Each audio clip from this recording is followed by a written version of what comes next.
this is why I feel like I'm at this point where I'm like, which direction do I pick? Because I know everything's important, but where there's a lot of options. Hi, I'm Jacqueline Snyder, and this is the Product Boss Podcast. I've helped launch and grow thousands of product-based businesses, even one of my own. And over the last 20 years, I've seen behind the scenes of businesses just like yours. Whether they are makers, manufacturers, artists, or food and beverage businesses, I have spent so many hours studying it all. I've discovered what makes them successful, what mistakes they could have avoided, how did they turn their ideas into a successful business, and what are the strategies that they have used to make more sales and be discovered by more customers. And this is what this show is all about. Whether you're just starting out or you're looking to become $1 million product boss, I'm here to give you the permission to chase your dreams, no matter how big or small. All you need is the right mindset, a little courage, strategy, and support, and you too can be the next $1 million product boss. Let's do this. Hey, product bosses. We're back with another incredible coaching session for you today. I'm chatting with Ines of Barkin, who sells stylish and practical dog feeders and treat pouches for you and your pup. Now, Ines started her business just over a year ago, and while she has been seeing steady growth through the wholesale, she feels like she's been spreading herself very thin and trying to do all of the things to grow her business, but nothing's sticking. I mean, I think we can all say that we felt this way at some point, if not right now. Now, that's why today we're going to figure out what is Ines's best next step to take to make the biggest impact in her business without her feeling overwhelmed and having to do all the things. All right, let's dive in. Hey, product bosses. I know a lot of us want to get organized. That's my word of the year. One of them is discipline. And it's that discipline and kind of getting organized and staying organized and really kind of minimizing my overwhelm this year. So if you're anything like me, you're probably juggling spreadsheets, or you might be guessing like, what stock do I actually have on hand? Or do I have enough to make these raw goods, right? Especially if we've just come out of the holiday season. And maybe you're just crossing your fingers that you have the right stock levels, or that when you restock, you order the right amount. But I know that a lot of times when we're sitting in inventory, it's actually just chaos. It's like, is this organized? Is it organized in my head? Is it organized on a spreadsheet? I have a piece of paper jotted down somewhere. I don't know, right? But here's the deal. We're going to move into this year without the chaos. It does not need to feel this overwhelming, because what if managing your inventory could actually be simple, right? Simple and not stressful and actually really informative. That's where Katana comes in. Now, I love Katana. It is the inventory management software that I have recommended for years, and it's built specifically for product-based businesses like yours. And with Katana, you are going to save time. You are going to know the exact details about your inventory, especially when it comes to time to reorder and how to streamline your operations, all so that you can focus on what you do best, which is being the visionary, which is being creative and making amazing products and taking care of your customers and focusing on sales. So if you are ready to ditch the overwhelm and get your inventory under control, I'd love for you to schedule your free demo for Katana at theproductboss.com/Katana. And you can see how Katana can be a game changer for your biz and make 2025 a breeze. All right, Inez, I am so excited to have you. I am such a fan of your products and what you sell. We were just chatting pre-call about our dogs and how they might bark in this, but that's okay because your brand is called Barkin. So thank you for letting me coach you. I'm really excited to get into your business and dig in and see how we can create a strategy for it. But before we get started, would you just kind of give me a little bit more background on what Barkin is, what you sell, and all the things? Yes, well, thank you so much. I'm so excited. I've been talking about this for ages with my husband, so I'm really excited. So Barkin is a business that I started when my daughter turned 1, and I was deep in the throes of postpartum depression, and I was thinking like, I have to do something for me. And then my dog was going to growl class because he's a little cranky when we're walking, especially with huskies. And then about 2 minutes before we were leaving our house, he got into our treat pouch. So we had nothing for our class because we lived quite far away, so there was no time to get new things. And so, of course, naturally, instead of just buying a new treat pouch somewhere, I decided I had to go and make one. And then I was, cracking jokes with my cousin. I was like, what do I call this business? And I realized I can't afford a Birkin bag, but I can make a Barkin bag. So that's how it came to be. And then it was a year-long process of going back and forth, designing, testing materials. I mean, the design is so different from what I first drew to what it is now. But yeah, so when my daughter turned 1, it took me a year to create a brand new new treat pouch. And then last April, I can mark it actually really well every time it's her birthday. I know that's my Barkin anniversary. So when she turned 2, that's when I officially launched my treat pouches. And now 1 year in, here I am, and I feel like a baby boss. I know there's a lot to do, and it's just me. And I'm kind of at that point where which road do I take before I double back and take the next path? But trying to figure out what is the best next step that's going to have the most impact before I get bogged down with everything. You're like, you know what? I just had a baby postpartum. She's 1. Mhm. It's good enough. Yeah. Let's start a Oh, totally. business. Who needs sleep I anyways? mean, you're not sleeping, so you might as well, No. of It seemed like the most logical next step, apparently, course. back then. I remember when I was nursing my daughter, the second one, and it was kind of like, it was that time when like you could follow people on Instagram and have them follow you back. And it was like you could grow your followers. And I swear it was just nursing her, following back, it's like, well, this is with my son, it wasn't that thing. And I was like, oh, now you know it's like second kid and I'm really in business. This up all night. So you also sell, so while you started this with the treat pouches, you also sell walk kits, slow feeders, collars, leashes, all the things. So do you make all of those? I've designed all of them. The slow feeders, I have not designed 100% from scratch because if anyone's worked with silicone-based products, it's a very involved process with the mold and all this. But there is a bit of a story with the collars and leashes, and they actually came before the treat pouch because I was too impatient to wait for the treat pouch to arrive. But now looking back, I realize, oh, that might have been my first mistake. I really should have just focused only on the treat pouches. But back then I thought, I'm like, well, I need something to start building up the brand and selling. So of course I picked the most competitive pet product out there for collars and leashes. Well, whether either way, like you're still using the color for the belt and the treat pouch, right? So as a pet parent, I can coordinate with my animal. Yes, that was the plan. Although I'm really been thinking because it's so much harder to move those products than the tree pouches and even the feeders. The feeders are that's like the thing that's really becoming trendy. I'm starting to see them pop up everywhere. The feeders and the treat pouches, like suddenly they're just all over the place because now it's becoming a thing on Instagram to style your feeders and make them look pretty and snap them for the gram. But yeah, it's made me think like once the collars and leashes are done and the harnesses that I have currently in my garage that I have not even launched yet, but I have them sitting there, not enough time in the day.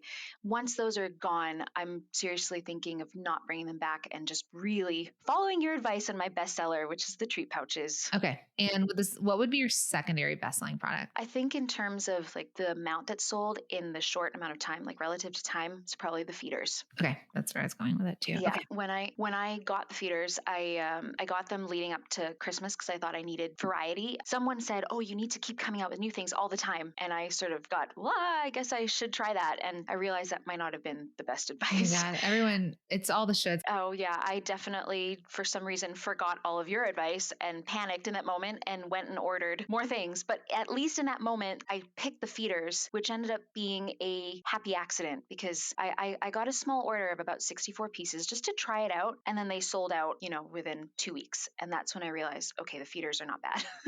Well, what I like about it is the silicone nature so that we're using similar materials, so it kind of keeps it into like, and I've done this and I've coached people that have baby products that are silicone and, the benefits still, you kind of can like be known for like, oh, that's the lady who does the stuff with the silicone type product versus like there's other treat pouches that are fabric or, the like the ugly ones that are just like the bucket fabric black on your hip, and then even for the feeders, they're hard and like there's all sorts of things. So I do like that they're silicone consistently. All right. So good to know. And it's funny when you say that you're not alone. I remember I coached another person and she's like, people on Etsy are like, you need to come out with 2 products a day. And she's like, but then you're telling me to lean into my bestsellers. And she's like, I don't know what to do. And I was like, well, how's that working for you? And she's like, well, it's not. And I was okay. So let's just give it a chance to try it a different way. And if that doesn't work for you, you'll find your way, but at least you're trying it, so everyone has their own way, like their own path to profit. There's people that know how to do it and they can do it. But there's a lot lot of people that start out with a lot more money when they're starting product-based businesses.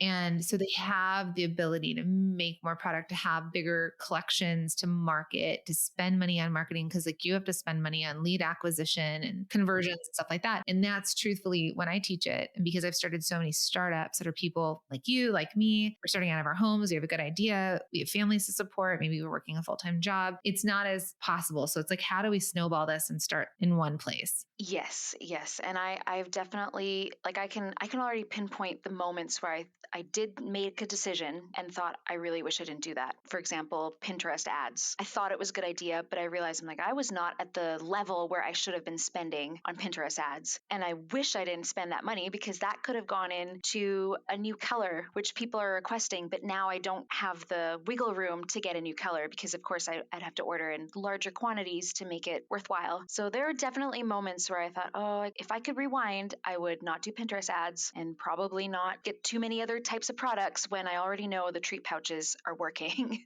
Yeah. And you know what? Like you don't learn this until you walk through it. So part of this is that we do need to fail. I just coached someone. I don't know when you're all going to hear this episode, but like I coached someone right before your call. It's like, like how many times did you fail in your formulation before you did it? Cause we were talking about marketing. And she's like, well, I actually nailed it on the first one. I was like, well, okay. So that wasn't a good example. I was like, how many times did Thomas Edison fail on his way to building the light bulb? So but we're good at certain things and we're not good, not good. We don't have enough experience or knowledge about other things. So some things we're going to nail based on our background, based on something about us. Like she's a scientist, so it worked for her, but then marketing is harder. So for you did something where you figured out how to design and source and get a product made somewhere else, good at color. Your photos look amazing. Your website's really clean. There's like a lot that you've done that is really good. And then there's the mistakes, but you wouldn't know it if you didn't fall down. So we're just going to move forward. And I know that marketing is my biggest struggle. It's there's just some things that I think I know, but I don't know. There's something that I'm missing, and I'm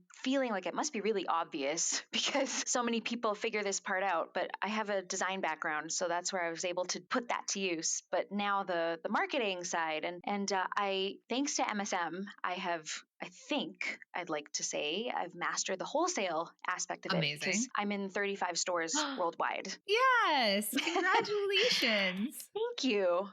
And definitely that module is like my my guiding star for the first year, and it worked. But now I want to expand beyond wholesale and not rely on just fair. Not that I do. I always do. Like my wholesale strategy was outreach and then offering the fair link if they like to take advantage of all those, benefits that they get as retailers. So that strategy has worked really well. And now I'm all over the world. The French really love my product too. I'm in multiple shops in France, which is exciting.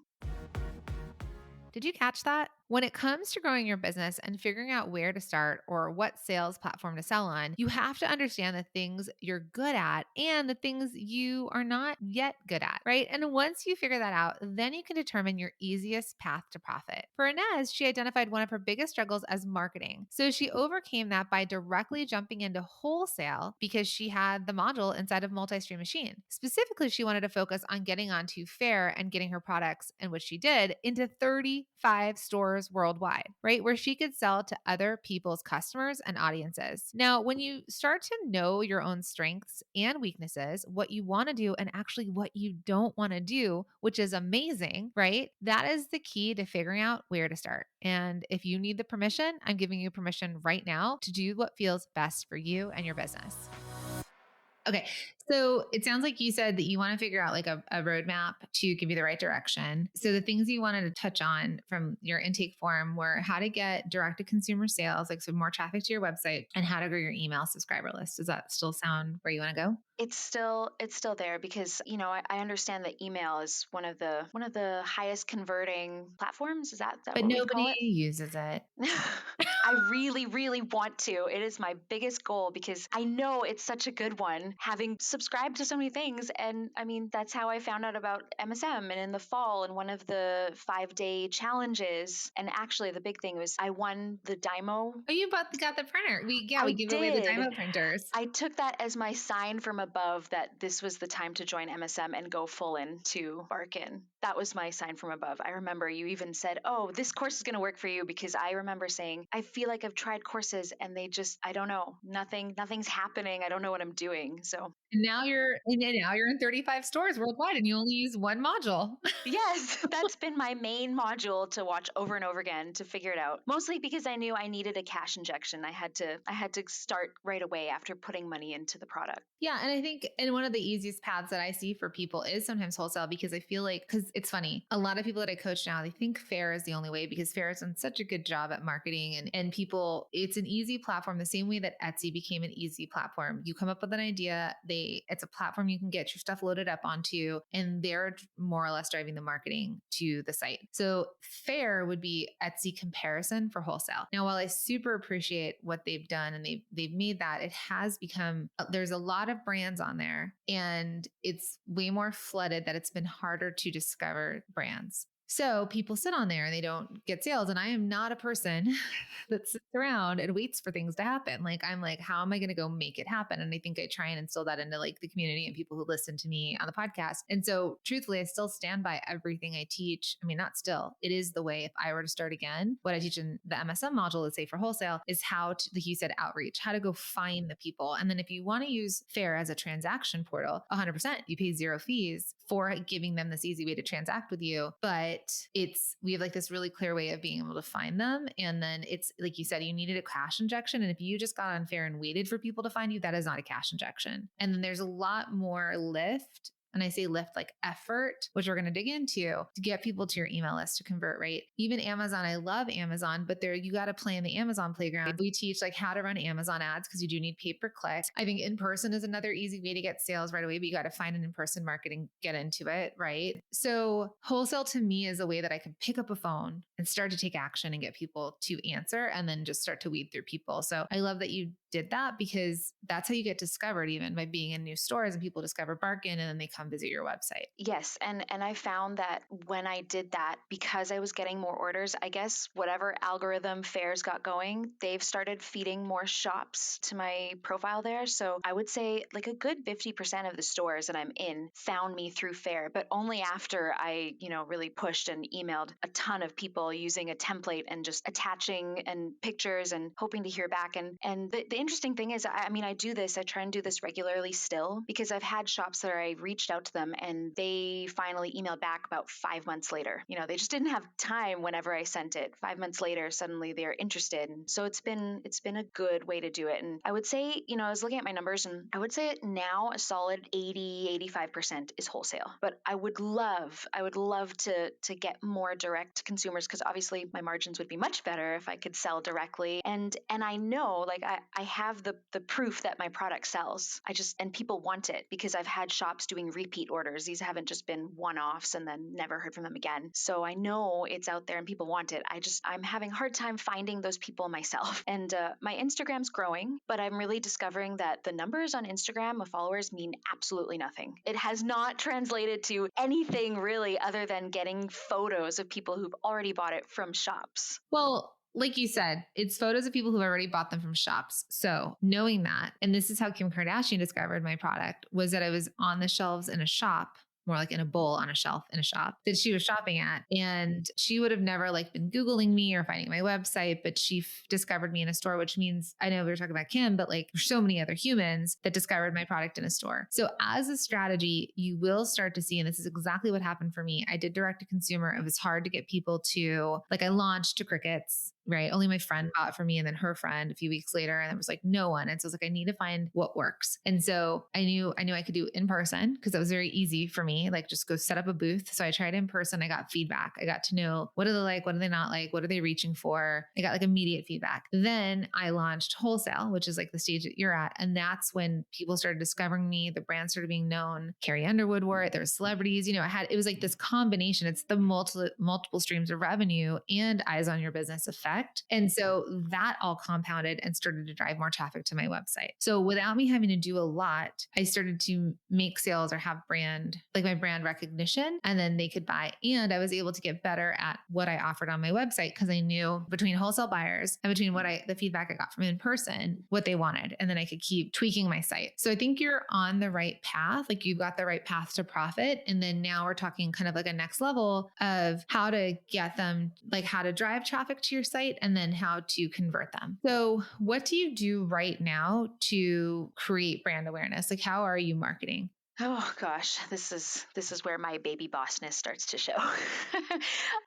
The social media platforms that I'm trying very hard to do are Instagram, TikTok, and Pinterest. Definitely Instagram is where I'm most active just because I've found that the community there of people talking and getting feedback has been pretty good, and that's also where I've been reaching out to shops first. If I couldn't find their email, I would try and connect with shops there. TikTok is it's slowly doing its own thing. It's sort of a platform that I don't think I fully understand, but there's action in terms of views for reels. But again, I don't think it's translated to anything. I've included a discount that's TikTok specific so I could see if it's translating, and it's not. And then Pinterest is another one where I've tried the ads, and while the ads were running, the amount of people viewing was great. But then when I stop them, of course, it kind of comes back down. But I have made some conversions there, even though there's not a lot of activity. I've signed up for an in-person market that I'm going to this week. I wish I could say I'm doing more than that, but aside from that, I've been trying to, on all these platforms, direct people to the email list so that I can at least have a solid group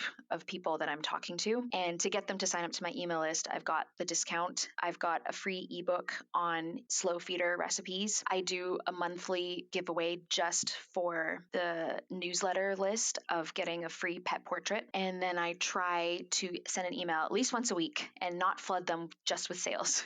So I know this is not enough. I know there's stuff that I need to fix or change. I was going to say, you're actually doing a lot. So you're actually doing a lot. So it might actually be what can we do less? And then what can we really hone in on and get really good at it, right? Because right now you're spreading yourself so thin across all these different sales channels and platforms and giveaways and that. You're not allowing yourself to like really figure it out and nail it. Oh, I like that. That's a relief because between that and my daughter's only 3 and she doesn't go to daycare. So I do this when she's not awake. When she's not awake. Okay, so you got some time. Success leaves clues. I know you've heard me say this. So, what successes are you having? It sounds like Pinterest works to a point, but does it convert? Like, what have you seen that actually is leading to like that we could turn it up better? So with Pinterest, I've noticed that I've had like a handful of conversions I can count. There's not a lot because I'm not on there every day, but the pins that have converted are the ones that populate when I update my Shopify. So I've tried to make sure everything is linked on all the platforms to try and automate whatever I can. I also found one retailer through Pinterest who happened to be looking for pet products. So that one converted in a big way. So there's that. And then I think TikTok is really more of an afterthought. I would say most of my energy at the moment is Instagram, even though I have a love-hate relationship with Instagram, but I've started an ambassador program to try and get other people to be promoting my products. So I'm actually just about to pick a new batch of people. And every time I do that, I give them some free products so that they can have something to work with for their photos. And I also have set up a commission link so that they are, interested in continually talking about Barkin products. So I would say Instagram is my first focus. Pinterest is my second. And I'm using Pinterest to try and drive people to the email list more. Whereas Instagram, I think, is more of a community chatting with people who have the product or shops. Now, when it comes to figuring out your next steps for growing, it's important to collect and analyze your data, right? The numbers don't lie. So, while I always joke about how hard math is, you do need to know your numbers to better understand what's broken or not working as well, because it could be something happening in your business, especially if you're planning on driving more traffic to a specific platform. Why? Because if you focus your marketing efforts on, say, bringing more traffic to your website, but your audience, right, the customers you're bringing to your website are not converting once they land on your website, then that would be a huge issue and something that you want to know is happening so that you know to fix it. Now, while Inez already has a good conversion rate, we want to dig deeper into how we can get the people who are already visiting her website to convert and to convert more instead of immediately jumping to thinking that she needs to bring in more customers, more traffic. So let's see what changes we can make on her website to up her conversion rate. Hey, friend. Okay, I want to talk about something that I know that you really need, but so many people have all the reasons why they don't do this. What we really need is we need to build an email list. I am going to tell you that there are two things that you need as a product based business. You need an email list because that is your asset. You actually own that, and that's the direct communication with your customers. And you need your own website because you can't build on borrowed land. But right now, I want to talk about email marketing because email marketing is actually the way that you are going to drive sales in your business. It's the way that you're going to stay connected. Forget thinking that social media is the way because guess what? The algorithm chooses who they want to send your images and reels and all the things to. But emails really gets you connected with your customers. So if you feel like you're trying to connect, you're trying to sell, and you feel like you're wasting hours trying to get the job done, or you feel like you would just like an easier way, my friends, this year it's time for a change. And that change is Klaviyo. It is the number one email and SMS marketing platform that I recommend specifically for product-based business owners. Did you hear that? It's for product-based business owners, people who sell products online. And the reason why it's so amazing is that it's got these incredible capabilities and it's seamless with so many of the tools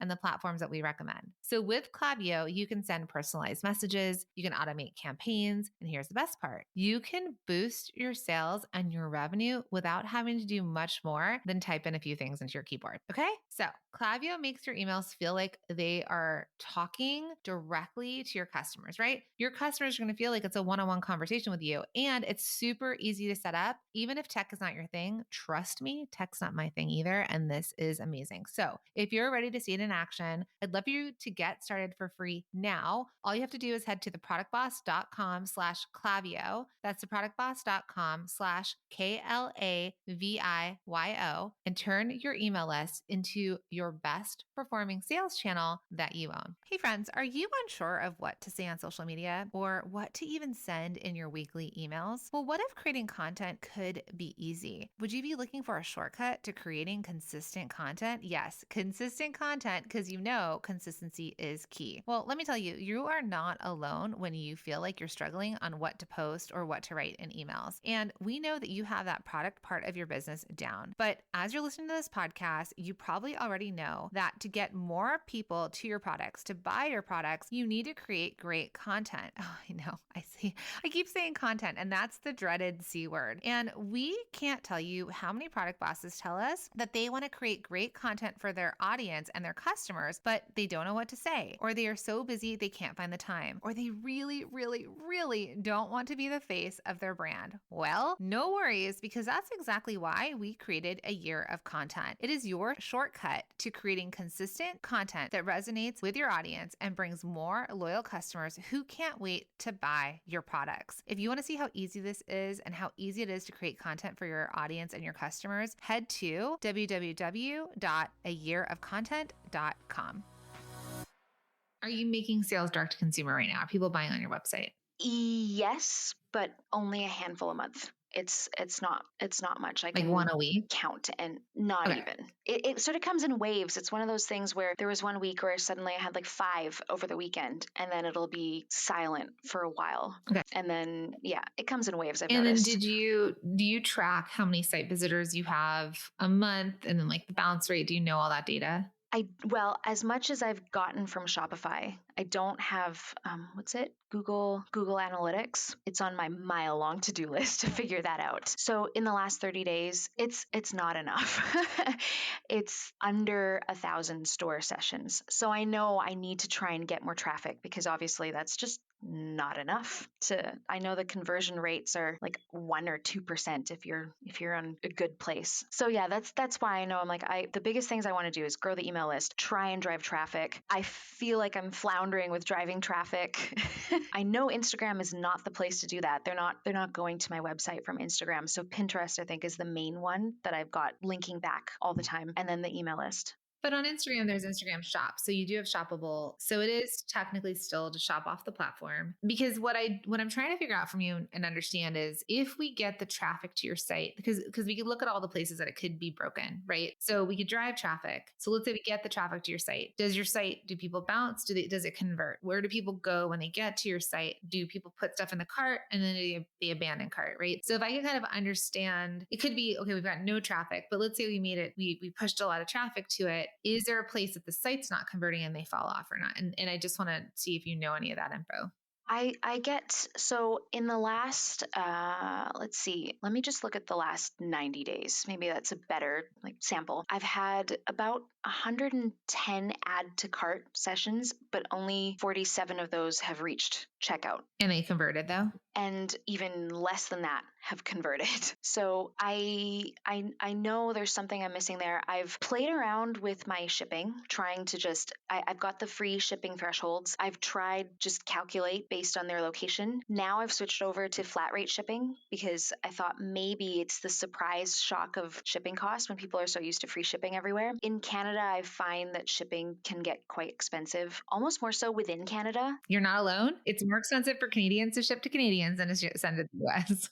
It is the most frustrating thing ever, but this is what I'm working with. So that's why I thought, okay, I'm going to do the flat rate shipping so that at least any Canadian buyers are not shocked. They know what to see coming their way. So I've actually had more orders on my website going to the US than within Canada. So by you telling me that 110 people have added, I think you said 48 make it to checkout, and then sounds like a huge percentage of those people drop off. Yeah, it says here that my analytics are saying only 15 sessions converted. So I know there's something happening there aside from trying to get more traffic. So I took the 15 and I divided that by 110 of the people who added to cart. And it says that it's 15% conversion, which is not terrible. Like we have to estimate, I put it really low, 1% to 3% will convert. So you're still like a 4.2% conversion, which is on the higher side. So what this is telling me is you actually just need to up the traffic. You need to feed it more people to, even if your conversion stayed the same, 4.2% of the 2,600, and you fed more people into it, you would end up with more revenue. It's about the amount of people in. So you have two places you play here. You either add more people and you keep the percentage of the conversion the same, or you up your conversion. So if we could get, okay, so we're at 4.2% of the total amount of people going there. If we got 10%, that'd be 260 people. So you can see how there's two levers at play here. There's digging into the people you already have and winning them back, trying to get them to convert, because 2,600 people visiting your site over the last 90 days is a significant amount of people. However they're discovering you, they're ending up there. What's happening is that, and even your 4.2% is actually a good conversion point, but it's like, how can we make small tweaks to different parts to make it easier, or to make you making more revenue easier? And I would say even my website, like recently in the last month or so, I've redid the homepage so that it's really all about the treat pouch and there's no confusion about what's being sold there. So trying to walk them through all the different aspects of the treat pouch, and that's why there's nothing about collars and leashes on there. And I'm trying to use those as a way to bundle things and increase things so that they can qualify for free shipping.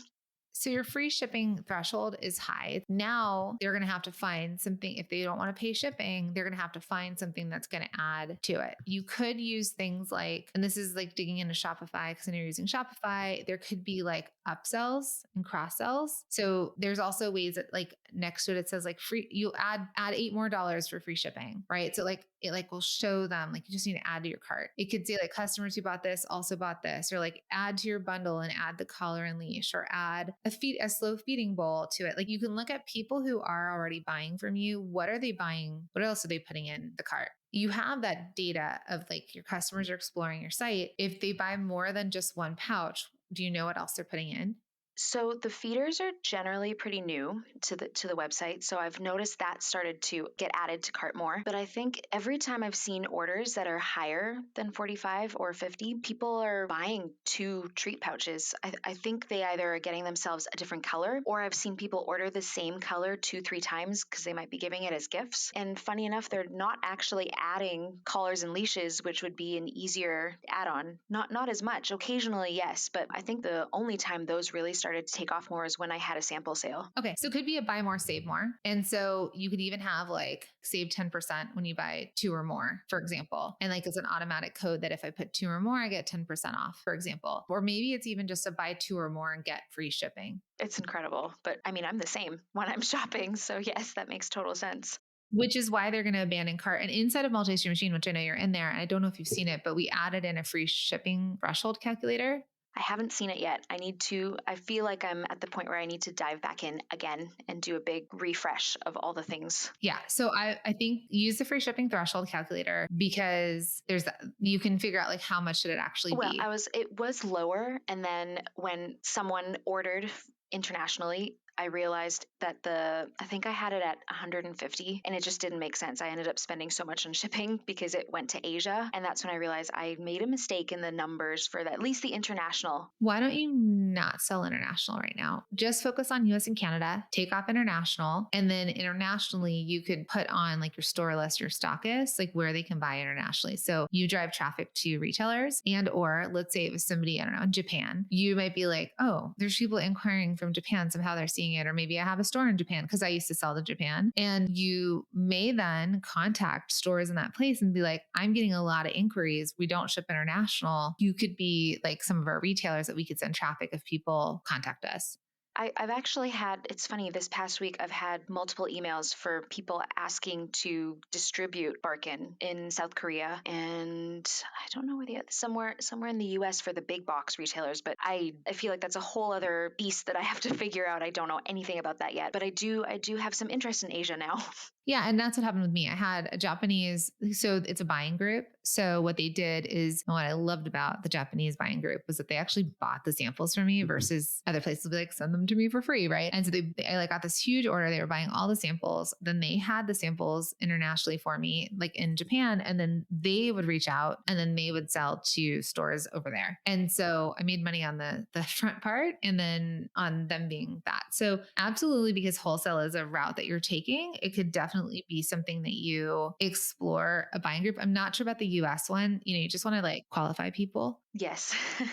So you just want to double check and like see like what brands they represent, that kind of thing. But it's an idea. So your first lever is going to be really understanding your website. I think lowering your free shipping threshold and then making the offer that free shipping on two or more treat pouches, free shipping. I think you remove international because you're not having a ton of traffic anyways to your site right now, or you're not converting a lot. So you can bring it back later when you've worked some of this out. Do the treat pouches come with a strap? Yeah, they do. It's just in the secondary pictures. Okay. Then I want you to think about cross sells, upsells, or just saying buy two free shipping, like right in the transaction part. So I think that there's so many ways we can go with your brand right now.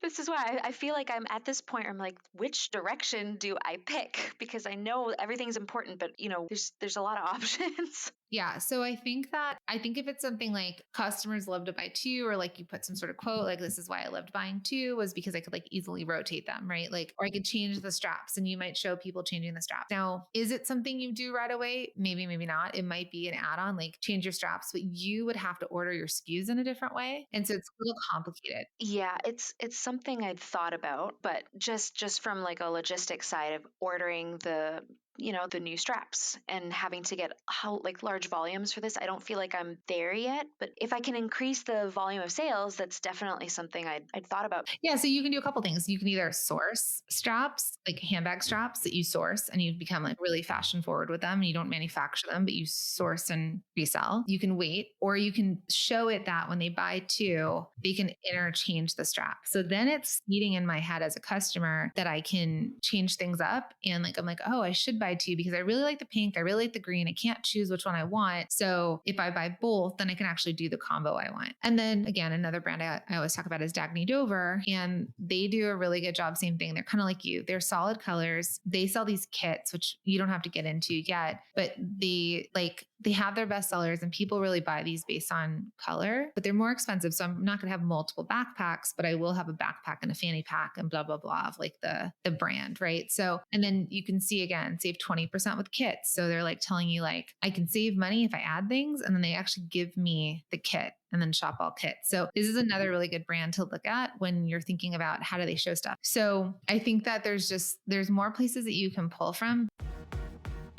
Do you see how sometimes even small tweaks can actually make a huge difference? You hear me say all the time that success leaves clues, and that continues to be the case here. I want you to figure out what is working for you and your business. I want you to get super focused and then start figuring out where you can make small tweaks to start seeing big changes, such as looking at your abandoned cart sequence or offering upsells and cross sells or improving your SEO. I want you to focus on refining what is already working instead of trying to do all the things and be in all the places, because that's where the overwhelm happens. Let's narrow this in for you so you know what to do. Your 3-step process. It's as easy as steps 1 through 17. So, looking at your website, so treat time anytime. Okay, that makes sense. Sure, if this picture converts, I want a shop now button. I need a button, shop treat bags, or what do you call them? Treat pouches. So shop now, shop treat pouches. You call them treat pouches, but pouch is a very specific name. And I don't know if that's what people are searching for.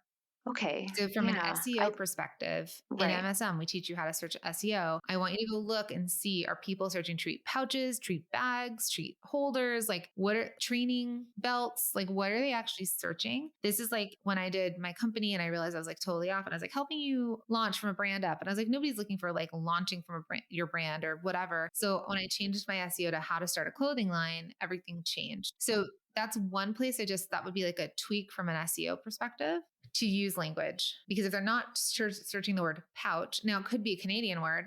Right. So if it's Canadian, then you could double up SEO for so you might double, like you might, at least when you're tagging pictures and stuff like that, you're using multiple words. Right. Right. Okay. Shop now. So that's something that's missing. Then it slides to this one, which is say hello to enriched meals. Again, I don't know that why is it enriched? So it might be like, slow down. What's his name? Your dog, Mr. Oh, Boeing. Boeing. So Yeah. slow down, pup, and it's like shop slow feeders. Right. Right. So language. Yeah.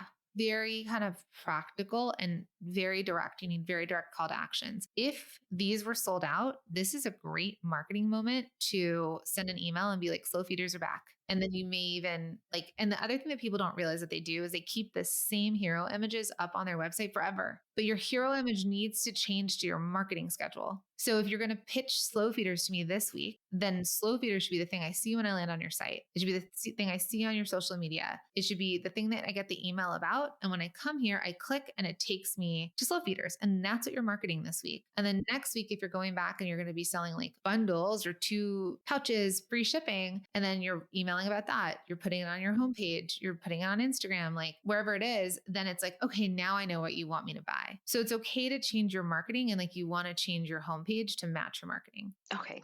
It seems so obvious when you say it. Right. Then I think when you look at your site, forget this style meets functionality. It's a cute dog. I can't even see the collar. So I would drop this and I would go back to, customer favorites, shop pouches, like whatever it is. And I would put immediately underneath your image, I would put product to shop from. So, and then I love how this one tells me what's in it. You could be selling more off this homepage. And then the fact that it doesn't have to be a belt and it could be a crossbody, I think is another thing that is different. So it's also analyzing or showing how it's it could be crossbody, it could be your belt, it could be, whatever. I think it's an important factor that maybe you're not sharing. Yes, I 100% agree with everything you're saying. I knew this is where when you look at your own thing for so long, you sort of stop seeing all the missing pieces of the puzzle. And this is eye-opening in the best way. Good.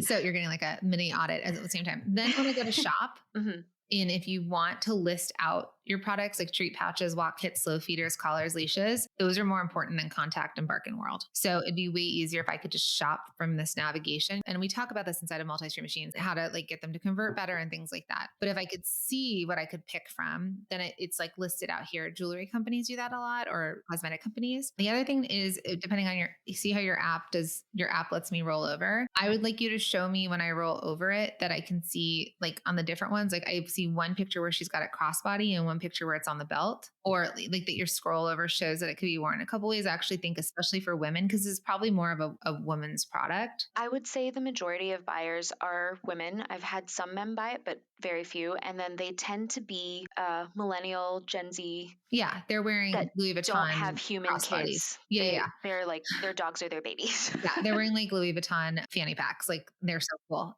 Yeah, I saw a couple of them the other day and I was like, oh my God, they're so cool. So because of that, and because they're Gen Z or they're younger, then I would say, and you are selling to women, but you want to show that it can be worn in different ways. By you saying that, I do think there is an element to TikTok perhaps where you could potentially go. I know you're not into TikTok, but there's parts that can go viral on TikTok. So I just want you to not close up to that yet, but thinking through. And Shanti, who was on the podcast, she's in the mastermind. She has a brighter year. You can go see what she does. Made $1 million just on TikTok, Oh selling my adult gosh, coloring books for $5. that's incredible. So I'm not saying, and I don't want everyone listening to be like, oh, no, you're on TikTok. It just depends on the product. But because you're telling me Gen Z, if you do have this younger customer, then you might want to decide where your customer is versus Pinterest is a search. So Pinterest, they're searching for stuff. So Pinterest, you may decide that you're going to do, and we talk about this in MSM, like how to create a backdoor for people to find you. So Pinterest might be like 10 ways to train your dog, or how to deal with like a fussy fanny pack, like when you don't want to wear it, or, whatever it is. Like you might do Pinterest type stuff or training ideas or the things that you have on your blog right now. Yeah, and I think it's actually been working that way. Like, I don't think they're specifically looking for my product. And if anything, from my experiment with Pinterest ads, I confirmed what I already like had in my gut about who my buyer was. At least the ads, I could see like the type of people that were clicking on them. So if anything, it really confirmed what I was making assumptions about. So Pinterest is just a strategy where you do not have to be blogging. You do not have to be blogging weekly. The way that we teach it in MSM is a way to create a backdoor for people to find you. And then you could just create more images to populate in more places. And maybe you don't run ads to it, but it just lives there and it's this backdoor. If you're going to go with Instagram, you're growing on Instagram, you can keep going with that. Let Pinterest live the way it is. Just don't do anything else there. You've got the blogs that you've already created and track the traffic that's coming from those blogs. And if it's converting, you're going to work on Instagram. Your growing of your email subscriber list would be when you do this in-person market, ask people to join your list. Tell them that they get, maybe you bring those candles. Maybe you make like an entire gift bag that's like, hey, when you join my list, I'm giving one of these away every day or something like that. Join the list or something, or get 10% off your order online or 15% off, whatever it is. So work on growing your list. Do you send emails? I try to send them once a week, every Thursday. That I do. I mean, I miss a week here and there when life just happens, but generally I try and send them once a week. And the content varies. So my conversion, like opening rates, hover around 45 to 50%. So I think it's actually pretty good. My list is quite humble, but I think those numbers are pretty good. And then the click rate is around 12 to 15%. It's great. That's huge. You have a small list. So the smaller your list, the more you have happening. And are they e-commerce emails? It's a mix. Some of them are. Sometimes I'll be talking about a specific product. Sometimes I will just be talking about like a slow feeder recipe. But almost every email, I'll include some kind of button that relates back, like check out this product if you like this recipe, or they're not always obviously e-commerce emails, if that makes sense, which maybe is the reason why they're working. I have to experiment more and see how that goes. Yeah, you could do like a newsletter a month, like subscribe to the newsletter to get tips, da, da, da. And then when they do that, they also get e-com emails. Like one is where you work on it more and the other ones are to sell. So for you, it's, I teach pop marketing. So it's paid organic or partnership. You've tried partnership. It's not ideal. There's paid. You've tried that on Pinterest. It could be, I'm not saying you should do paid ads on Meta, but if it's a route that you're like, this is where my customer is, it could be something you try. But if you don't do that, then it's organic. So if it's just organic, then it's going to be through in person, getting people to subscribe. It's going to be through word of mouth. You could have raving fans become affiliates or ambassadors of some sort by having it on the shelves of stores and your brand is written on it. They will come follow you. And then the viral content, because you're in MSM and you have all these other ways of doing it and you're doing it. But I do think, even if you didn't work on marketing right now, okay, so if let's say we took the whole marketing part off the table and we just worked on upping your conversion. So raising your average order value, stopping people from abandoning cart, getting a really good abandoned cart sequence up, which in MSM, I have a 3-part series for you to send, which Shopify sometimes has a limit. So it could be through your email service provider instead. Like we recommend Klaviyo. So the initial thing I think where I'd want to actually send you, and I know your question was like, how do I get more direct to consumer sales? We have 2,600 people. If we could up your conversion, so making it easier checkout, making them not abandon cart when they add to cart, because now you know they get to cart and they check out because they see shipping, right? And they put in their cart and then they like disappear. So one, it's like, hey, you added to cart, come back. A 3-part email sequence on that. And then if a issue for them is, oh, I'm gonna have to pay for shipping and this thing is this amount and I'm paying half of it in shipping, I don't want it. Then let's figure out ways to get them to get to free shipping easier and making those suggestions of, upsells, cross sales, buy 2, get free shipping, really promoting that. And that in itself is going to start to make you more money without you worrying about growing your list right now, without you worrying about going viral on Instagram. Right. Oh God, that would be amazing. Right? Yeah, it would make a huge difference. And then you just set your goals. You set your wholesale goals. Keep doing follow success leaves clues, right? So follow it. So keep selling. I know you want margin wise, but you can make $1 million on wholesale alone. So like keep pushing wholesale. For you right now, that's an easier lever. Go from 35, double your stores. So just work on that. Just keep thinking, how do I keep improving wholesale? You already know what works. So keep doing more of that. Do your own outreach. Keep driving traffic. Don't wait for fair. Because like you said, the more you drive to fair, the more fair pushes you. So now you've got this double prong attack. And then you are having traffic, whatever you're doing, which is, I know you're doing a lot of things. Whatever you're doing is working. So now let's just get the better conversion online. And then that is going to start to shift things for you. And then we can come back, do another session, and then, we can work on what's next. But I think instead of overwhelming yourself with all of the things, that would be the couple of places I think you could fix. This is amazing. I felt like totally stretched thin trying to do everything and hoping something sticks without doing everything super well. So this is huge. Okay, good. It's like all the clarity.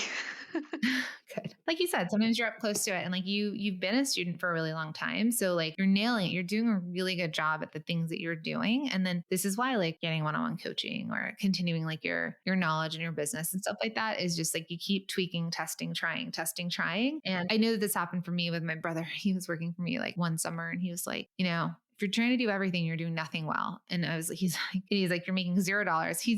He just talked to me about this weekend. He's like, I remember when you were doing this, you're making no money. And I was like, yeah, I remember specifically saying to you, like, I could go get a job at Paper Source and work for someone and make this more than I was taking home, not going into debt, not worrying about taxes and all this stuff. And it was like, that to me was a huge shift where I was like, I got to focus. I need to go all in and I need to focus on one company. And then again, you're either featuring like core product or a hero product or core collection. And then you're really good at wholesale and you're adding on direct to consumer. And then let's just work on one traffic source and these small tweaks. And then that overwhelm, you'll start to see things work and then you can do what's next.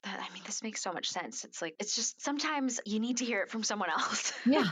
Trust me. I had my brother and then I passed it along. Please say thank you. Yeah. That was when I was baby boss. I was like, oh my God, you're right.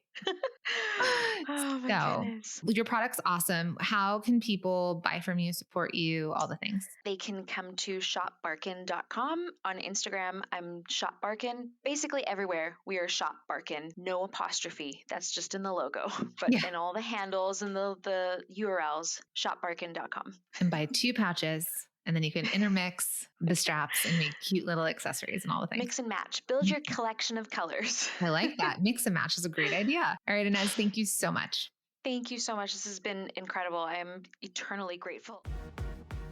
Ines is an incredible person and she has been absolutely nailing it. I mean, talk about action takers or money makers. She jumped into multi-stream machine. She got 34 or 35 stores worldwide. I mean, she really jumped in and decided like, this is what she's going to do with her business. And you can see she's super successful. Now, sometimes all it takes is a second set of eyes to help you realize that you don't need to be doing all the things. The main theme here is that oftentimes we tend to overcomplicate things and make them harder on ourselves. ourselves. When in reality, we just need to be really focused in our actions and get really good at what's already working to start seeing the success we want. And if you don't know what to do or what next step to take, then this is a time for you to really consider, what do you need to know? What do you need to learn? What kind of support do you need? Right? Do you need a step by step guide, a path to profit? What do you need? And go out and get it.